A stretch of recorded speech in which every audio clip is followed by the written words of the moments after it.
Bonjour à toutes et à tous, j'espère que vous allez bien. Bienvenue sur le plateau de Journal intime d'une femme, JIDF. Aujourd'hui, nous allons parler d'un thème très particulier. Nous allons parler des blessures émotionnelles. Nous allons parler des blessures intérieures et comment est-ce que ces blessures peuvent nous bloquer dans différents domaines de nos vies.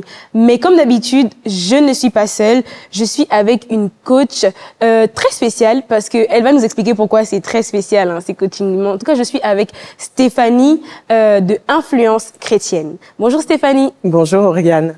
Tu vas bien? Très très bien. En tout cas, je te remercie pour cette invitation. Ok, gloire à Dieu. Moi, je suis très honorée. Nous sommes très honorés de te recevoir sur le plateau de Journal intime d'une femme. Donc, on va rentrer dans le vif du sujet hein, parce que voilà, les téléspectateurs vont pas attendre. Donc, pourquoi la guérison? Pourquoi? Parce que tu es coach en guérison intérieure. Pourquoi tu as décidé de justement faire ça? Ça a commencé où? Comment? Alors, je n'ai pas décidé. C'est mon appel. Ok, gloire à Dieu. Amen. Et je pense qu'à travers ce que j'ai vécu, les difficultés que j'ai pu avoir, la violence que j'ai pu vivre dans mon enfance, a créé en fait chez moi une certaine colère. Oui. Et quand je suis arrivée en Christ, le Seigneur m'a énormément interpellée sur toutes mes blessures et sur cette colère en fait que je manifestais, que je n'arrivais pas à comprendre son origine. Et c'est à partir de ça, donc à partir de mon cheminement avec lui, que finalement, il m'a naturellement mené vers ce que je fais en fait aujourd'hui. Ok, gloire à Dieu. Mais j'ai beaucoup aimé ce que tu as dit, c'est ton appel, c'est ta mission de vie, c'est ce que le Seigneur t'emmène à faire au quotidien. Pourquoi tes coachings sont, j'ai envie de dire, quelle est la spécificité dans tes coachings par rapport à tout ce que les autres, on peut voir en général sur les réseaux sociaux ou sur YouTube, mais qu'est-ce que toi tu fais particulièrement? Alors, mes coachings sont vraiment basés sur la parole de Dieu. Amen. Et vraiment sur le Saint-Esprit, qui me parle énormément du coup dans mes accompagnements. Et je pense que c'est vraiment une grâce en fait aujourd'hui parce que je me revois au tout début de mes coachings où j'alliais en même temps spiritualité et développement personnel. Et comme Dieu nous aime et qu'il est patient, il m'a permis vraiment de cheminer en fait et de voir que je devais abandonner le développement personnel pour me concentrer vraiment sur la parole de Dieu et sur l'action du Saint-Esprit. Waouh.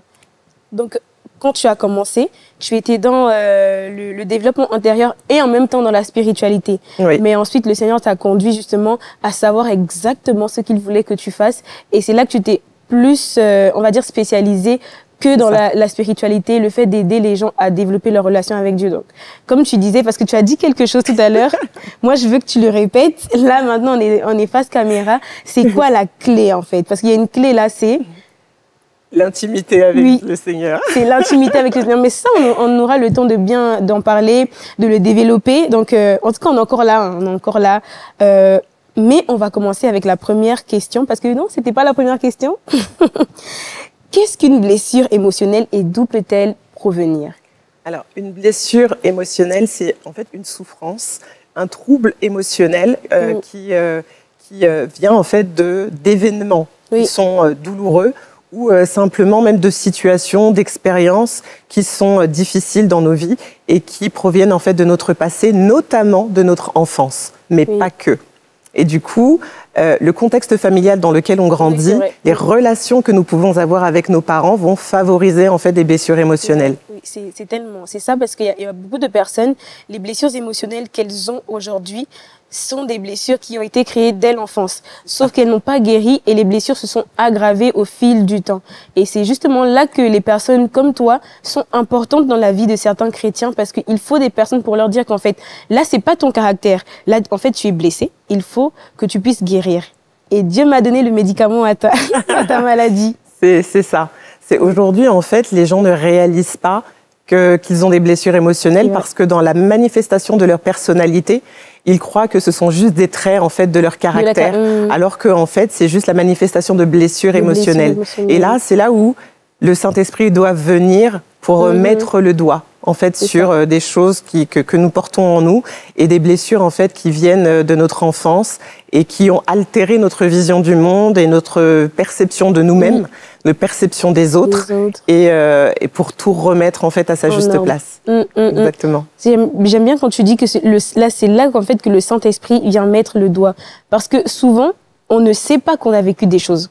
On a vécu des choses qui ont eu de l'impact sur nos vies, mais on ne sait pas qu'en fait qu'on est blessé. Et quand on a justement cette intimité avec le Saint-Esprit, c'est là que il nous révèle qu'en fait, tu vois ça, c'est à cause de ça qui s'est passé dans ta vie. Ça là, c'est à cause de ça. Et tu dois guérir comme ça. Ou même des fois, il te dit pas comment tu dois guérir, mais il te dit à qui tu dois aller parler pour que cette personne te donne justement la solution à ta blessure.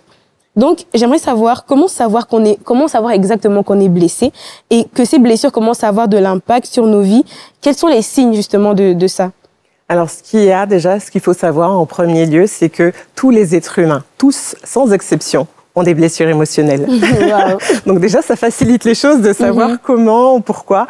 C'est voilà, tous les êtres humains en ont. Mais maintenant, pour vraiment voir les signes, il suffit de voir les pensées que nous manifestons, les comportements que nous manifestons, les fausses croyances aussi, les forteresses, celles qui nous bloquent en fait dans nos vies, et vraiment les comportements, parce que lorsqu'on est blessé, ce qui va se passer, c'est que on va adopter des mécanismes de défense, des schémas répétitifs, et du coup, tout ça nous permet de voir finalement que il y a quelque chose qui ne nous épanouit pas, qui nous fait souffrir et qui nous bloque en fait dans tous les domaines de notre vie. Et vraiment, tous les domaines sont impactés. Ça peut être notre relation amoureuse, ça peut être là vraiment dans le domaine professionnel, comme j'ai dit tout à l'heure, notre relation avec Dieu aussi va énormément être impactée, et notre relation à nous-mêmes, comment nous nous voyons, la confiance ou l'estime que nous pouvons en fait nous manifester va forcément aussi être altérée par ces blessures émotionnelles. Waouh. Mais il y a quelque chose que j'ai retenu, c'est quand tu as dit même notre relation avec Dieu peut être affectée par le fait qu'on est blessé, quoi. Oui. Comment est-ce que notre relation avec Dieu peut être affectée? Quelles sont les barrières justement que ces blessures peuvent mettre? Alors tout à l'heure justement, je réfléchissais un petit peu à ça. En tout cas, le Saint-Esprit était en train de m'interpeller sur un point. Donc, ce que j'ai pas dit tout à l'heure, c'est que il y a quand même 5 familles de blessures, 5 blessures. La blessure de l'abandon, du rejet, de l'humiliation, de l'injustice et de la trahison. Et j'ai remarqué une chose, c'est qu'avec la blessure de la trahison, de l'injustice, ce qu'on va manifester, c'est souvent un esprit un peu rebelle. D'accord ? Et cet esprit rebelle va nous pousser en fait à de l'insoumission. Et quand on n'arrive pas à être... On a cette injustice en nous et ce sentiment-là, ce qui va se passer, c'est qu'on va être insoumis à Dieu. Et même dans la relation maritale, plus tard, insoumise à notre époux. Oui. Et ça, c'est la blessure émotionnelle qui crée ça. Ce sentiment d'injustice, cette indignation que l'on peut ressentir à l'intérieur de nous, va impacter en fait notre perception de Dieu et de ce que Dieu va nous demander. Waouh. C'est tellement waouh, parce que la blessure crée de l'insoumission. La blessure crée de l'insoumission, non seulement dans notre relation avec Dieu, mais même dans notre relation avec les personnes autour de nous. C'est-à-dire que toute personne qui pourrait ressembler de près ou de loin à justement celui ou celle qui a créé cette blessure, on va mettre comme une barrière entre... alors que tout le monde n'est pas pareil. Faut se le dire, tout le monde n'est pas pareil. C'est à nous de relativiser et de nous dire en fait qu'il faut aller de l'avant et qu'il faut guérir. Mais pour guérir, il faut aussi accepter qu'on est blessé. C'est ça. Donc, comment les blessures émotionnelles peuvent nous bloquer en tant que jeune femme à succès? C'est-à-dire qu'on veut faire beaucoup de choses. Vous, il y a les jeunes filles à succès qui avaient beaucoup de projets. Mais qui est blessé? Aujourd'hui, on va avoir la réponse. Comment Stéphanie va nous dire comment est-ce que ces blessures-là que nous refusons de guérir, ou même peut-être que nous ne voyons pas, comment ces blessures-là nous empêchent justement d'atteindre le succès en fait que Dieu nous réserve. Comme je te disais tout à l'heure, par exemple pour la blessure d'injustice, donc on va développer en fait des caractéristiques, des comportements qui vont être à l'encontre de ce que Dieu attend de nous. Et le problème, c'est que quand on manifeste des comportements qui sont à l'encontre de ce que Dieu veut que nous manifestions, on est bloqué en fait dans notre vie parce que il ne peut pas nous bénir sur un chemin où il sait que finalement nous sommes bloqués, que nous ne travaillons pas sur notre caractère. Tout à l'heure, j'ai parlé de la blessure d'injustice, mais c'est pareil pour la blessure d'abandon. Parce que ce qu'il faut savoir, c'est que la plupart, en fait, les 5 blessures ont 2 points communs. Le premier, c'est un problème de sécurité. On ne se sent pas suffisamment sécurisé. Wow. Et il y a aussi le problème de manque d'amour. Donc du coup, ce manque d'amour-là et ce manque de sécurité va nous amener en fait à prendre des décisions qui ne vont pas forcément dans le sens que Dieu veut. Parce que au lieu de nous tourner vers lui pour recevoir cet amour inconditionnel, on va chercher en fait à compenser ou à trouver cet amour finalement dans les personnes de notre entourage et surtout dans la relation amoureuse pour la femme. Oui. C'est vrai, c'est vrai, hein. Parce qu'il y a beaucoup de jeunes filles qui se mettent en couple, pas parce que... En fait, juste parce qu'il y a quelque chose qui manque. Exactement. Il leur manque quelque chose, il y a un amour qui leur manque. Des fois, c'est la relation avec papa qui n'a pas forcément été. Des fois, c'est les blessures. Et souvent, même, elles vont plus s'attacher à leur copine à l'école, des fois qu'à leur maman ou qu'à leur propre sœur. C'est vrai que c'est quand on y pense, qu'il y a des choses qui se sont passées avant pour produire ce résultat-là.